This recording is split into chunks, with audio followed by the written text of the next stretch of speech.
So I've mentioned a common problem I encounter when I work with teenagers. Teenage exchange students who are living with host families in the United States. They contact me to say that their host parent, often host mom, has had basically a nervous breakdown over a dirty dish that was left in the sink. As parents, we all know what this means. There's a series of events that leads up to that dirty dish that pushes us over the edge. So in this video, we are going to continue talking about the emotional bank account metaphor from the 7 Habits of Highly Effective People. This time we want to talk about withdrawals from the emotional bank account and how those can lead to bankruptcy.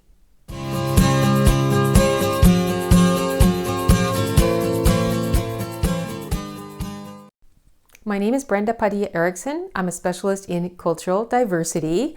What I'm going to explain here applies to all teenagers, but I'm especially interested in foreign exchange students. So teenagers that are coming from outside the United States into the US to live with American host families and go to school for a year. So when a teenage exchange student contacts me to say that their host parent is really upset for no reason, just because a dirty dish was in the sink or a wet towel was on the floor, I always like to look at their accounts and see, what is your emotional bank account with your host mother or your host father looking like right now? We go over the deposits, which we looked at in the last video. We go over the withdrawals. And one of the interesting things I find is that it's often hard for teenagers to understand that just like deposits, a withdrawal is what the other person considers to be a withdrawal. And the value of that withdrawal is decided by the other person as well. The emotional bank account metaphor helps us talk about concepts like that. What a withdrawal really is, and how big or small it is to another person. But it also brings into play another concept. Teenagers need help understanding the concept of being overdrawn or even going bankrupt. So teenagers are at that stage between childhood and adulthood where they're branching out into the world. At home with their parents, they have enjoyed a special kind of emotional bank account.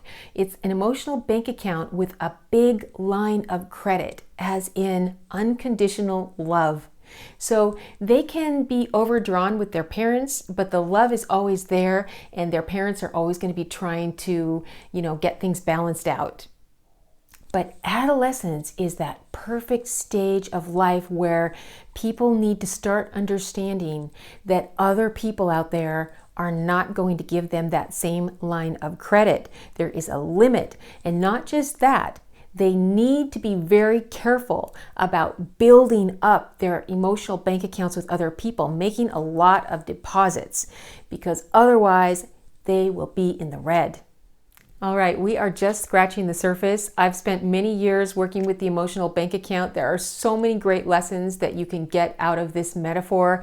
It's like this multi-purpose teaching tool. I encourage you to check out the 7 Habits of Highly Effective People if you're interested in more information, and to use it in your own life, not just with teens, with everybody you know.